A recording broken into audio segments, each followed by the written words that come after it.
ഇതാണ് നമ്മുടെ ഇന്നത്തെ ബ്രൈഡ് ഫെബിൻ മിർവാണ. ഇതെന്താ മിർവാണ എന്നൊരു പേര്? മിർവാന എന്നല്ലേ? ഞാൻ മിർവാണ മറ്റേ നിർവാണ എന്നൊക്കെ പറയുന്ന പോലെയാണ് പ്രൊനൗൺസ് ചെയ്ത്. മിർവാനയാണ്. അർത്ഥം എന്താണെന്ന് അറിയില്ലല്ലോ. ഞാൻ എനിക്കറിയാമെന്നാ ചോദിക്കുന്നത്. ഞങ്ങൾക്കും അറിയില്ല, ആർക്കും അറിയില്ല. എവിടുന്നോ കേട്ട് ഇഷ്ടപ്പെട്ട് എനിക്കിട്ട് അനിയത്തിക്ക് വിട്ടു. അനിയത്തിന്റെ പേരിലും അനിയത്തി സുൽഫിയ മിർവാന. ഓ, അപ്പൊ അതൊരു ഇതുപോലെ അല്ലേ, ഒരു ഫാമിലി നെയിം പോലെ. Okay okay.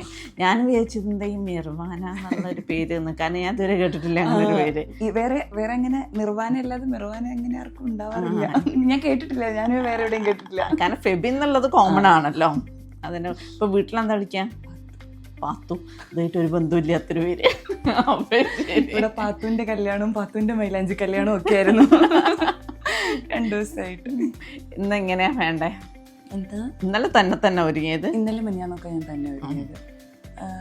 എനിക്ക് അധികം മേക്കപ്പ് ഇട്ടതുപോലെ തോന്നണ്ട, കുറച്ചുകൂടെ നാച്ചുറൽ ലുക്ക്, പിന്നെ ലാസ്റ്റ് ചെയ്യണം. പക്ഷെ ഷവർമ്മ കുറച്ച് റിസ്ക് ആയതുകൊണ്ട് പൊതുവെ ഇങ്ങനത്തെ സാഹചര്യങ്ങളിലൊക്കെ എല്ലാരും ഒന്ന് കഴിക്കാൻ പേടിക്കല്ലോ. കുഴപ്പമൊന്നും ഉണ്ടാകാറില്ല, കൂടെ കഴിച്ച വേറെ ആർക്കും ഒരു കുഴപ്പമില്ല. എനിക്ക് അവരെന്താ പണി തരാൻ വേണ്ടി തന്നോ?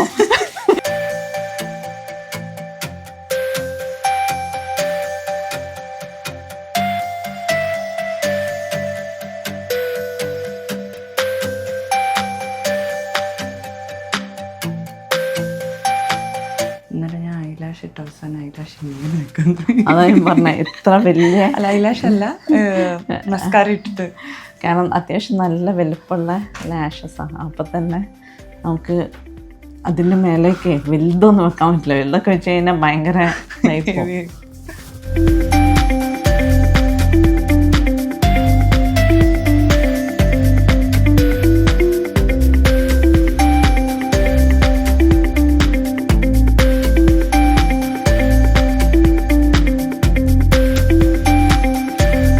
നമ്മളെടുത്ത് ഇൻസ്റ്റയിൽ കണ്ടിട്ടോ. ഇൻസ്റ്റയിൽ ഞാൻ ശരിക്കും പറഞ്ഞു കഴിഞ്ഞാൽ വെഡിങ്ങിനെ പറ്റി ആലോചിക്കുമ്പോൾ മുതലേ ഞാനിങ്ങനെ നോക്കുന്നുണ്ടായിരുന്നു. പിന്നെ പിന്നെ എൻ്റെ കസിൻ ഉണ്ടെന്ന് പറഞ്ഞല്ലോ, അപ്പൊ ആള് മറ്റേ എയർ ബ്രഷ് ആളുടെ കയ്യിലില്ല. അപ്പൊ അത് ബോറോ ഇതൊക്കെ വേണം ചെയ്യാന്. അത് കുറച്ച് കൺഫ്യൂഷൻസ് ആയി നിൽക്കുകയും ചെയ്തു. അപ്പൊ ഞാൻ കുറച്ചിങ്ങനെ തപ്പുന്നുണ്ടായിരുന്നു. അപ്പൊ എൻ്റെ ഒരു കസിൻ്റെ വൈഫിന് പോപ്പിത്ത ഒരു 3-4 വർഷം മുന്നേ. ആരാണപ്പോ? ഒരു ഡോക്ടർ സമ്മ, ഒരു സീരീസ് ഓഫ് വെഡിങ് എന്തൊക്കെയോ പോപ്പിത്ത അതാണ് ചെയ്തത്. അത് തന്നെ 5 ഇവന്റ് എങ്ങാനും ഉണ്ടായിരുന്നു. അത് കഴിഞ്ഞ് വളക്കാപ്പിന് ഇപ്പോഴും ഞാൻ തന്നെയാണ്. അപ്പൊ ഞാനിങ്ങനെ അപ്പൊ എനിക്ക് ഇത് ഇത് പോപ്പിത്തനെ പറ്റി നോക്കിയപ്പോഴാണ് ഞാൻ അതൊക്കെ കാണുകയും ചെയ്തത്. പിന്നെ അങ്ങനെയാണ് ഞാൻ എൻക്വയറി ചെയ്തത്.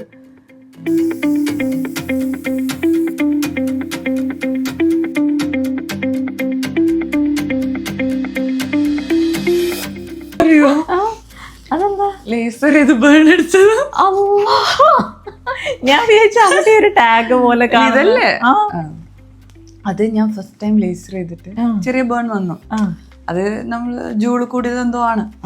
എന്തായാലും എൻ്റെ അടുത്ത് പറഞ്ഞു തൊട്ടരുത് എന്ന് പറഞ്ഞു. അത് തന്നെ പൊക്കോളും, സ്റ്റിറോയിഡ്, ടോപ്പിക്കൽ സ്റ്റിറോയിഡ് എന്നിട്ട് അത് അപ്ലൈ ചെയ്താൽ മാത്രം മതി, ഒന്നും ചെയ്യേണ്ട. പക്ഷെ ഞാൻ ഡ്യൂട്ടിയുടെ ഇടയിൽ ബോറടിക്കാൻ പോയി. അതെനിക്കുള്ളൊരു സൂക്കടാണ്. ഇത് തൊടൂലേ ഈ കയ്യിൽ? മക്കളെപ്പോഴും ചീത്ത പറയും ഞാൻ ഇതിന്റെ മുകളിൽ എന്തെങ്കിലും കളിക്കും. എൻ്റെ ആ പേപ്പറിലുള്ള ഫോട്ടോ അല്ലേ, അതിനകത്ത് എൻ്റെ കൈ ഇതിന്റെ പുറത്താണ്. കാരണം അവരോട് സംസാരിച്ചോണ്ടിരിക്കുമ്പോഴേ എൻ്റെ കൈ മൊത്തം ഇതിന്റെ പുറത്താണ്. ഇങ്ങനെ ഉണ്ടെങ്കിൽ നമുക്ക് അതിനോട് ഭയങ്കര ഇതങ്ങനെ ചെയ്ത് പിന്നെ അത് സ്കാറായി. അത് ഒന്നും എനിക്ക് അതിന് ശേഷം ബേൺ വന്നിട്ടുണ്ട്. അതൊക്കെ തന്നെ പോയി, ഒന്നും ആവാതെ തന്നെ പോവും. പക്ഷെ ഞാൻ അന്ന് കൈ ഇട്ടിട്ട് ഡ്യൂട്ടിയുടെ എല്ലാം നമ്മൾ പെട്ടെന്ന് സ്ട്രെസ്ഡ് ഒക്കെ ആകുമ്പോൾ നമുക്ക് എന്തെങ്കിലും ഒന്ന് കിട്ടിയാലേ പണിയെടുക്കാൻ. ലേസർ ചെയ്യാൻ വേണ്ടിയിട്ട് എപ്പോഴും ഒരുപാട് കുട്ടികൾ എൻക്വയറി വരാറുണ്ട്. ഹെയർ ഗ്രോത്ത് ഉള്ള ആൾക്കാർക്ക് എന്താണ് ഒരു സൊല്യൂഷൻ എന്ന് ചോദിച്ചിട്ട് എപ്പോഴും ചോദിക്കുന്നൊരു ചോദ്യം കേട്ടോ. ഗ്രോത്ത് നന്നായിട്ടുള്ള ആൾക്കാർക്കൊരു പെർമനൻറ്റ് സൊല്യൂഷൻ. പക്ഷേ അവർക്കൊരു പെർമനൻറ്റ് സൊല്യൂഷൻ എന്ന് പറയുന്നത് ലേസർ തന്നെയാണ്. വേറെ ഇപ്പോൾ വാക്സ് ചെയ്താലും ത്രെഡ് ചെയ്താലും ഒക്കെ ഇത് നമ്മൾ റിപ്പീറ്റഡ്ലി ഒരു 15 ഡേയ്സ് കൂടുമ്പോഴോ അല്ലെങ്കിൽ നല്ല ഹെയർ ഗ്രോത്ത് ഉള്ളവരാണെങ്കിൽ വീക്കിലി വൺസോ ആയിട്ട് അത് റിപ്പീറ്റ് ചെയ്ത് തന്നെ പോകണം. പക്ഷേ ലേസർ ചെയ്യുമ്പോഴും ആൾക്കാരുടെ വിചാരം ഒരിക്കലും ലൈഫിൽ ചെയ്ത് കഴിഞ്ഞാൽ പിന്നെ അത് ചെയ്യണ്ട എന്നുള്ളൊരു വിചാരമുണ്ട്. അങ്ങനെയല്ല ലേസർ. നമ്മൾ ഒരിക്കൽ ചെയ്ത് കഴിഞ്ഞാൽ ചിലരൊക്കെ ഡോക്ടേഴ്സിനെ കംപ്ലയിൻറ്റ് പറയണതാണ്, ഞാൻ ലേസർ ചെയ്താണ് അതെനിക്ക് വീണ്ടും വന്നു എന്ന് പറഞ്ഞിട്ട്. പക്ഷേ അത് ഡോക്ടേഴ്സിൻ്റെ മിസ്റ്റേക്ക് ഒന്നുമല്ല. അത് ചെയ്ത് കഴിഞ്ഞിട്ടുണ്ടെങ്കിൽ നമ്മളത് ഇയർലി അത് മെയിൻറ്റെയിൻ ചെയ്യണം. ആ ചെറിയ ഗ്രോത്ത് നമുക്ക് വന്നുകൊണ്ടേ ഇരിക്കും. അത് വരുന്നത് നമ്മൾ ഇയർലി വൺസൊക്കെ കുറച്ച് നാൾ കഴിയുമ്പോൾ ഇയർലി വൺസൊക്കെ ചെയ്ത് കഴിഞ്ഞാലും നമുക്ക് ഒരു ഡോക്ടറെ മുന്നിൽ ഇരുന്നിട്ടാണ് ഡോക്ടറെ കാര്യം ഞാൻ പറയുന്നത്, കോൺഫിഡൻസ് നോക്കണം. ഞാനിപ്പോൾ 1 in 4 months ഇനി അത് കൂട്ടിയിട്ട് അതുകൊണ്ടാണ് ഞാൻ പിന്നെ അടുത്തെന്ന് പറയുമ്പോഴേ എങ്ങനെയാണെന്നുള്ളത് ഇഷ്ടം പോലെ എൻക്വയറി വരും എനിക്ക്, ഇതെങ്ങനെയാണ് ചെയ്യേണ്ടതെന്ന് ചോദിച്ചിട്ട്. അതങ്ങനെ ഗ്രാജുവലി പോവുക തന്നെ ചെയ്യും. പിന്നെ കുറച്ച് നാൾ കഴിഞ്ഞാൽ ഇയർലി വൺസായിട്ട് നമ്മളത് ഫോളോ അപ്പ് ചെയ്ത് പോകണം. അതുകൊണ്ട് ലേസർ ചെയ്യുന്നതാണ് ഒരു പെർമനൻ്റ് ആയിട്ട് നിങ്ങൾക്ക് കുറച്ച് ലോങ് ലാസ്റ്റിംഗ് ആയിട്ട് ഒരു റിസൾട്ട് കിട്ടണം എന്ന് ആഗ്രഹിക്കുന്നുണ്ടെങ്കിൽ ഏറ്റവും ബെസ്റ്റ് ഓപ്ഷൻ.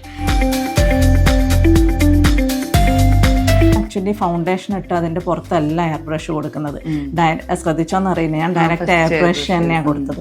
യൂഷ്വലി അധികം ആൾക്കാരും ചെയ്യാൻ നമ്മൾ ഇൻസ്റ്റയിലെ വീഡിയോ തന്നെ ചെക്ക് ചെയ്താൽ അറിയാം, ഫൗണ്ടേഷൻ ഉള്ള സ്കിന്നിലാണ് എയർ ബ്രഷ് കൊടുക്കുക.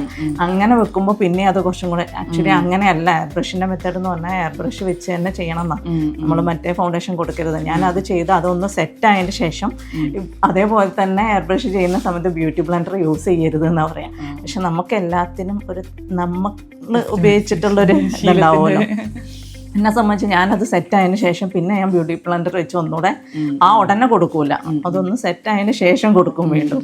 എനിക്ക് ഈടായിട്ട് ഏറ്റവും കൂടുതൽ മെസ്സേജ് വരുന്നത് സ്വെറ്റ് പ്രൂഫായിട്ട് മേക്കപ്പ് എങ്ങനെയാണ് ചെയ്യുന്നത്, ഉപിത അതൊന്ന് പറഞ്ഞു തരുമോ പ്ലീസ് എന്നൊക്കെ ചോദിച്ചിട്ട് ഭയങ്കരമായിട്ട് റിക്വസ്റ്റ് ചെയ്ത് ദയനീയമായി ചോദിക്കുന്ന ഒരുപാട് മെസ്സേജ് വരുന്നുണ്ട്.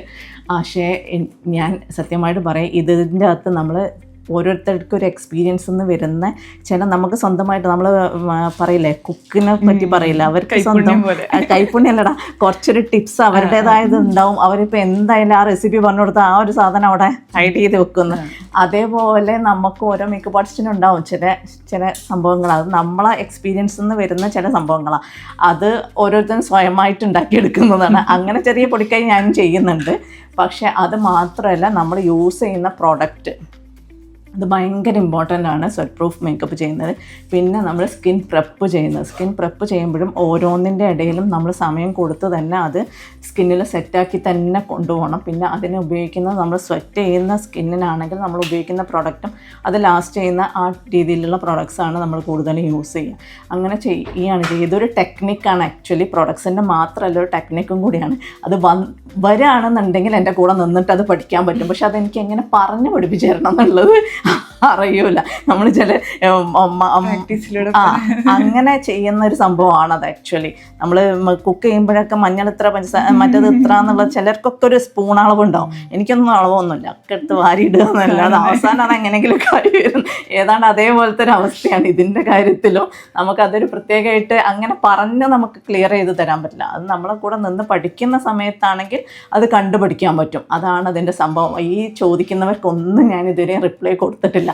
ഞാൻ മനഃപൂർവ്വം തരാണ്ടിരുന്നതാണ്. കാരണം എനിക്കത് എങ്ങനെയാണ് നിങ്ങൾക്ക് പറഞ്ഞ് മനസ്സിലാക്കി തരേണ്ടതെന്ന് അറിയാത്തതുകൊണ്ട്.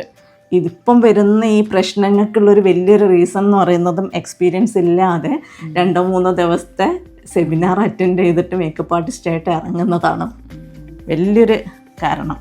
അതിന് പകരം കുറച്ചൊന്ന് ട്രെയിൻ ചെയ്തതിന് ശേഷം പോവുകയാണെങ്കിൽ ആ ഒരു പ്രശ്നമില്ല. അവർക്ക് എന്താ വെച്ചാൽ ഒരു സീനിയറിൻ്റെ കൂടെ നിൽക്കുമ്പോൾ കുറേ കാര്യങ്ങൾ കണ്ടുപിടിക്കാനുണ്ടാവുമല്ലോ അവരെങ്ങനെയാണ് ചെയ്യുന്നതെന്നുള്ളത്.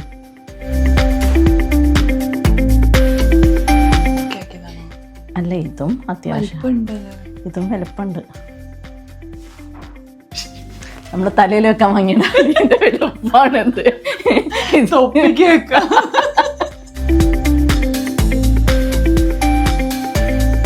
ഇങ്ങനെയുണ്ട്. ഇത്രയും കണ്ടിട്ട് ഇഷ്ടമായ വിചാരിച്ച പോലെ ആയോ? ഇയാളെ പ്രത്യേകത എന്താണെന്നറിയാം, നമ്മൾ ഓർണമെന്റ്സ് എടുക്കുന്ന തൊട്ടിട്ട് എല്ലാ കാര്യങ്ങളും നമ്മൾ ഡിസ്കസ് ചെയ്ത് തന്നെ പോയത്. എല്ലാ ബ്രൈഡ്സും അങ്ങനെ പോവുകയാണെങ്കിൽ കുറച്ചുകൂടെ നല്ലതായിരിക്കും.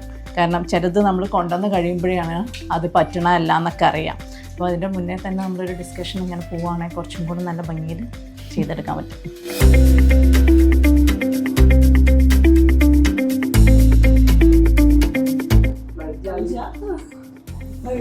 നിൽക്കുന്നുണ്ടല്ലോ. നല്ല എക്സ്പ്രഷനാ. ഷോൾ ഇടുമ്പോഴൊക്കെ ഒന്ന് ചിരിക്കണം. കരഞ്ഞോണ്ട് ഷോൾ ഇടുന്ന കുട്ടിയാ. ഇപ്രാവശ്യത്തെ മേക്കപ്പ് ടിപ്പ് പറയുന്നത് ബ്രൈഡാണ്, ഞാനല്ല. Makeup tip 1 week, minimum 1 week clean gut.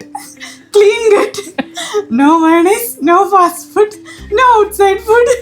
ഉണ്ടെങ്കിൽ ഇതേപോലെ ഇരിക്കേണ്ടി വരും. ഇതുപോലെ ഇരിക്കേണ്ടി വരും. എങ്ങനെയുണ്ട്? അടിപൊളിയാണ്. അതിന്റെ ഇടയിൽ ഒരു വേദനയും കരച്ചിലും ഒക്കെ കഴിഞ്ഞു. ഓക്കെ ആണോ? ഓക്കെയാണ്. ഇഷ്ടായോ? ഇഷ്ടായി. സെറ്റാണ്. വിചാരിച്ച മാതിരി ആയില്ലേ? വിചാരിച്ച മാതിരി. ഓക്കെ, അപ്പൊ നമുക്ക് വീണ്ടും കാണാം. കാണാം. Thank you.